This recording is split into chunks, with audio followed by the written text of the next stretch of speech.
Kalau Pak Prabowo kayaknya bukan macan Asia, macan ompong ya Pak ya? Hah? Macan ompong ya Pak ya? Kenapa Pak sampai sekarang Bapak belum sama sekali ada respon langsung terkait gugurnya 3 prajurit TNI? Ya dong, yang dalam misi perdamaian dunia. Malah diwakilin dari Menteri Luar Negeri sama Mensesnek. Gak ada tuh langsung. Bahkan Kedubes Iran aja lu tau gak? Udah langsung ngucapin bela sungkawa. Ini presiden belum. Kenapa Pak? Takut sama Israel? Takut sama Amerika? Payah macan Asia, cuma macan ompong. Tahu senjata mantuan tuh kayak gitu. Menjaga perdamaian Israel. Anak kita yang diurusin, negara kita diurusin, negara orang yang diurusin. Dengerin tuh Pak Presiden. Peace. Sekarang kita bedakan ya guys, macan Asia yang asli itu seperti apa. Kalau menurut saya, macan Asia yang asli itu ada 2. Yang pertama, ini guys, Bung Karno mengatakan apa? Tidak akan mengakui negara Israel sampai kapanpun, sampai dia melepaskan seluruh tanah-tanah jajahannya. Selama kemerdekaan bangsa Palestina belum diserahkan kepada orang-orang Palestina, maka selama itulah bangsa Indonesia berdiri menantang penjajahan Israel. Musuh kita yang terbesar, yang selalu merusak keselamatan dan kesejahteraan Asia, terus juga merusak keselamatan dan kesejahteraan Indonesia, ialah Amerika dan Inggris. Oleh karena itu, di dalam peperangan Asia Timur Raya ini, maka segenap kita punya tenaga, segenap kita punya kemauan, segenap kita punya tekad, harus kita tujukan kepada hancur leburnya Amerika dan Inggris itu. Selama kekuasaan Amerika dan Inggris belum hancur lebur, maka Asia dan Indonesia tidak bisa selamat. Karena itu, temboyan kita sekarang ini ialah hancurkan kekuasaan Amerika, hancurkan kekuasaan Inggris. Amerika kita setrika, Inggris kita linggis, Amerika kita setrika. nah itu tadi macan Asia asli. Yang pertama guys. Yang kedua ini guys, Dilanjutkan oleh Pak Harto. Pak Harto sampai membentuk organisasi konferensi Islam. Tujuan yang paling utama Pak Harto bikin zaman beliau untuk apa? Untuk membebaskan bangsa Palestina di penjajahan Israel.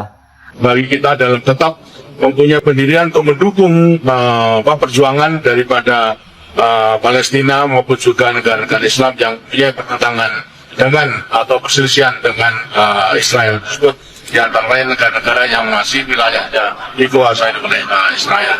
nah itu tadi macan Asia yang kedua guys. Kalau yang itu macan apa guys?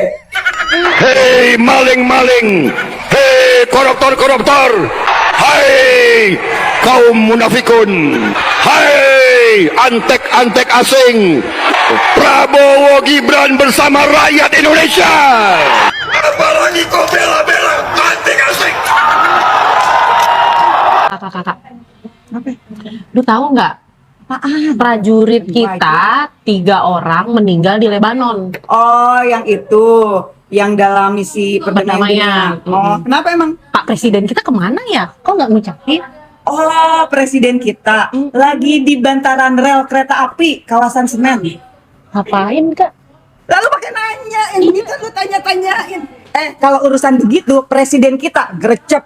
Urusan bagi-bagi susu sama ngasih ibu-ibu hamil asam sulfat. Si itu pelangga-pelangga. wakil. Iya. Nah, Terus ngapain lu tanya-tanya? ya enggak kan harusnya kayak gitu tuh yang maju Pak Presiden kita ngucapin. Masa kayak kemarin aja ibu duluan yang ngucapin. Iya, beda level lah, jangan samain Pak Prabowo sama Ibu Mega. Kalau Ibu Mega terbukti nyalinya. Kalau Pak Prabowo kayaknya bukan macan Asia, macan ompong ya Pak ya? Hah? Macan ompong ya Pak ya? Kenapa Pak sampai sekarang Bapak belum sama sekali ada respon langsung terkait gugurnya 3 prajurit TNI? Ya dong, yang dalam misi perdamaian dunia. Malah diwakilin dari Menteri Luar Negeri sama Mensesnek. Gak ada tuh langsung. Bahkan Kedubes Iran aja lu tau gak? Udah langsung ngucapin bela sungkawa. Ini presiden belum. Kenapa Pak? Takut sama Israel? Takut sama Amerika? Payah macan Asia, cuma macan ompong. Tahu senjata mantuan tuh kayak gitu. Menjaga perdamaian Israel. Anak kita yang diurusin, negara kita diurusin, negara orang yang diurusin. Dengerin tuh Pak Presiden. Peace. Kalau anak SMK, STM atau SMA diserang, gue yakin besoknya dibales. Kalau suku disakiti, ya pasti besoknya diserang, dibales. Kalau preman, kelompok preman nih, ya, itu diserang, gue juga yakin besoknya pasti dibales. Kalau misalnya bonek atau bobotoh atau kelompok-kelompok fans bola itu ada yang diserang, disakiti kelompoknya, pasti besoknya diserang, dibales. Tapi yang ini sekarang, kira-kira kalau TNI diserang, menurut lu kira-kira dibales gak ya?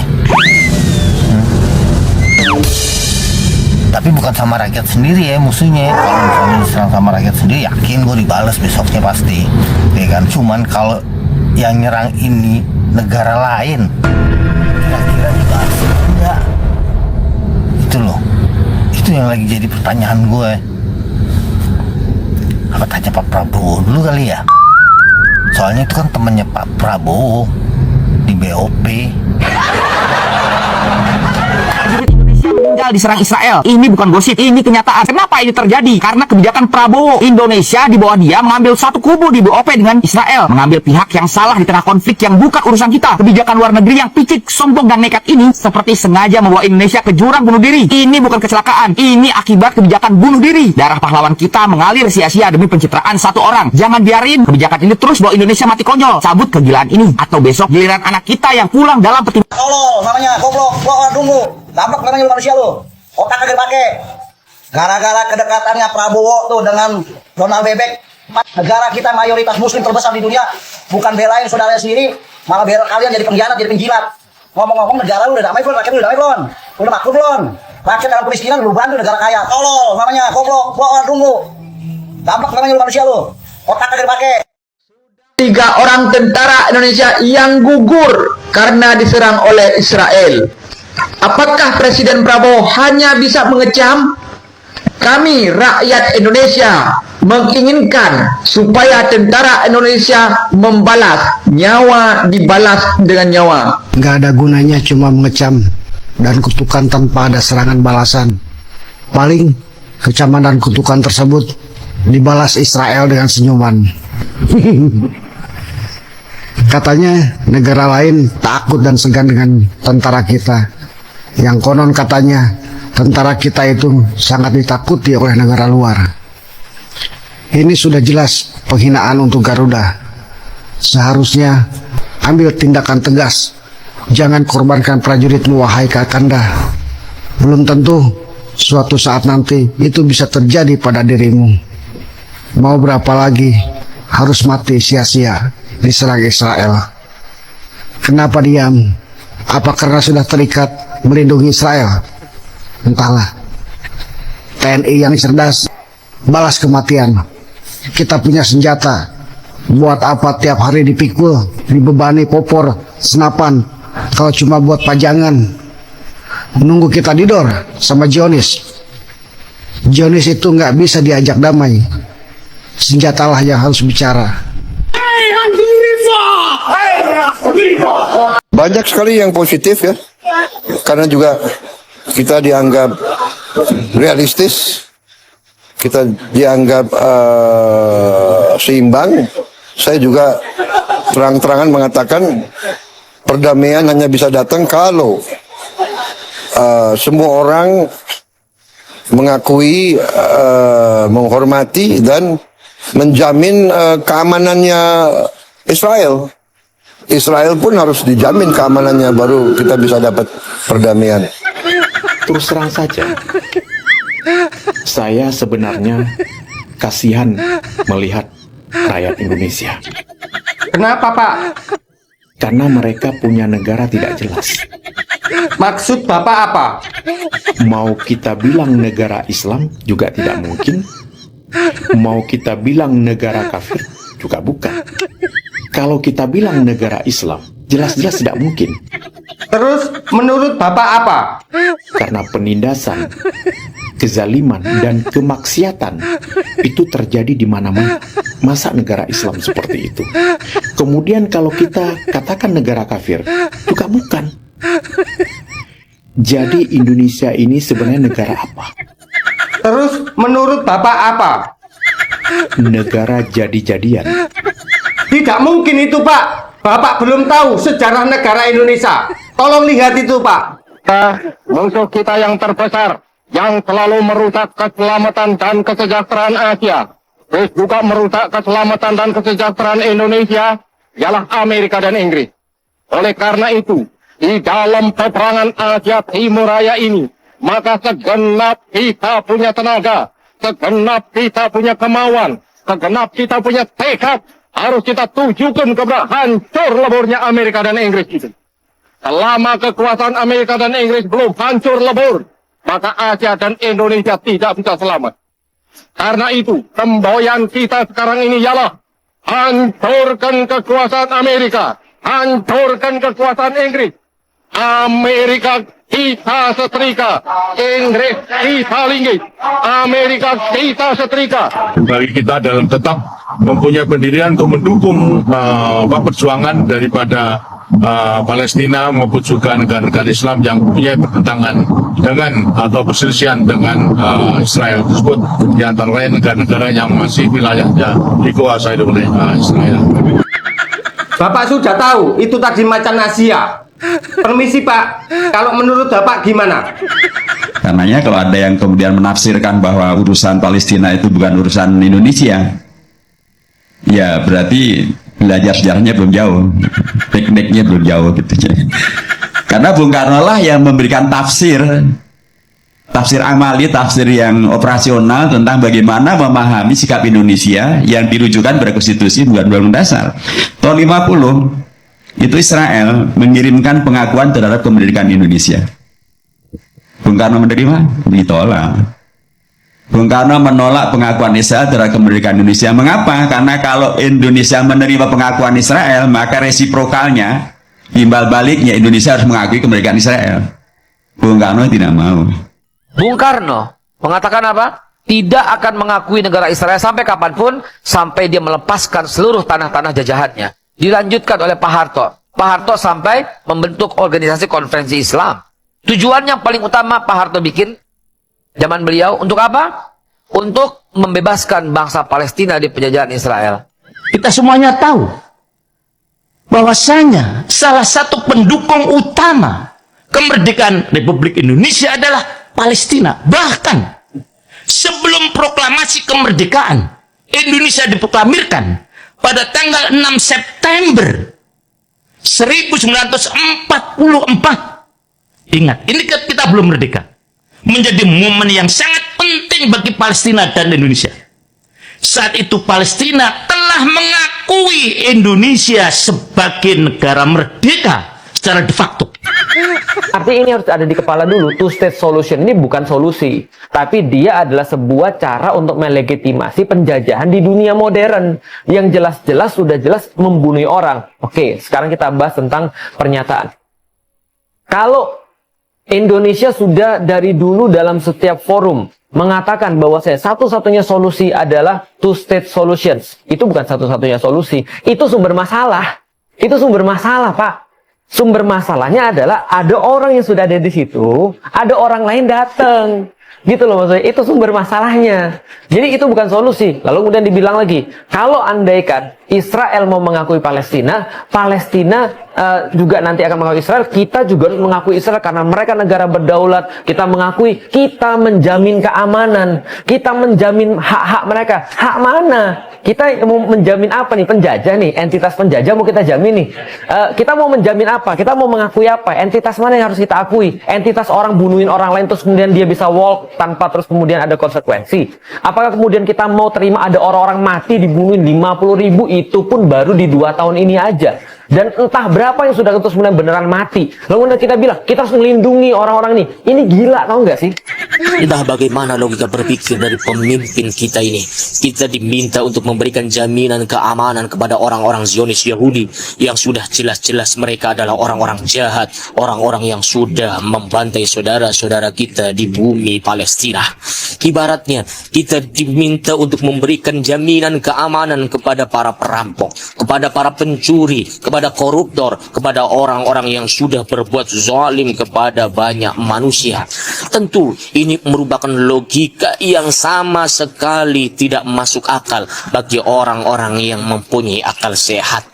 Bagaimana mungkin kita memberikan jaminan kepada orang-orang yang zalim atas keamanan mereka, sementara bahkan Allah sendiri sudah mengingatkan terkait dengan hal itu, sebagaimana dijelaskan di dalam Quran surah Ali Imran ayat ke-112. Duribat alaihimul dhillatu aynama thuqifu. Mereka diliputi kehinaan dimanapun mereka berada, illa bihablim minallahi wa hablim minan nasi, kecuali mereka mempunyai hubungan yang baik dengan Allah dan mempunyai hubungan yang baik dengan sesama manusia.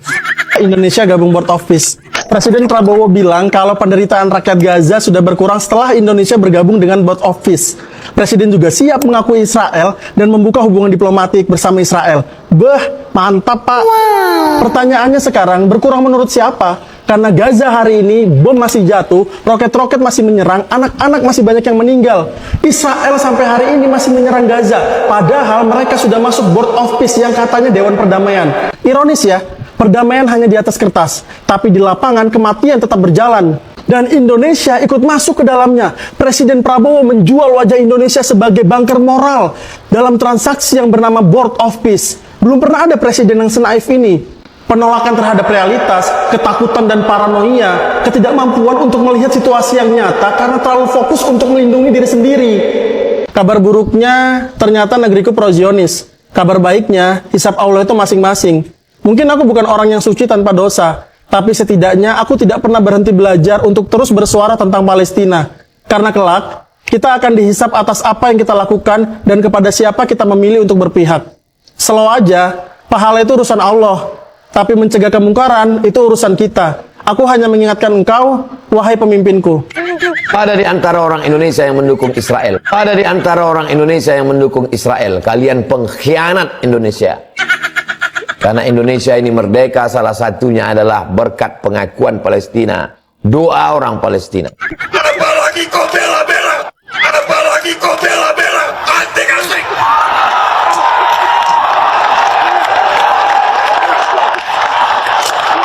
Ditambah dengan sangat bagus. Bismillahirrahmanirrahim. Assalamualaikum warahmatullahi wabarakatuh. Jumpa kembali sahabatku dengan HS Channel. Semoga sahabat selalu diberikan kesehatan lahir dan batin dan selalu dalam lindungan Allah Subhanahu wa taala. Dimudahkan juga rezekinya, melimpah dan berkah. Amin ya rabbal alamin. Sahabat HS Channel, di kesempatan ini juga kita sampaikan bela sungkawa yang sedalam-dalamnya kepada para syuhada yang telah gugur di Lebanon Selatan, para prajurit terbaik kita yang bertugas menjaga perdamaian di Timur Tengah ya, melalui bendera PBB tentu saja. Nah, semoga juga kita berdoa senantiasa mereka menjadi syuhada ya dan beroleh surga di sana. Amin ya rabbal alamin. Sahabat channel, begitu pedesnya komentar netizen karena memang pada awal-awalnya kita berharap ada macan Asia baru yang lahir melalui kepemimpinan Pak Prabowo ini. Namun hingga saat ini barangkali indikasi ke sana masih belum terlihat ya, terutama ketika mensikapi adanya gejolak geopolitik internasional ini yang melalui kejadian atau peristiwa perang antara Iran melawan Israel ya dan Amerika, dan disusul dengan gugurnya dan syahidnya para prajurit terbaik kita, dan mudah-mudahan ini tidak terus berlanjut ya.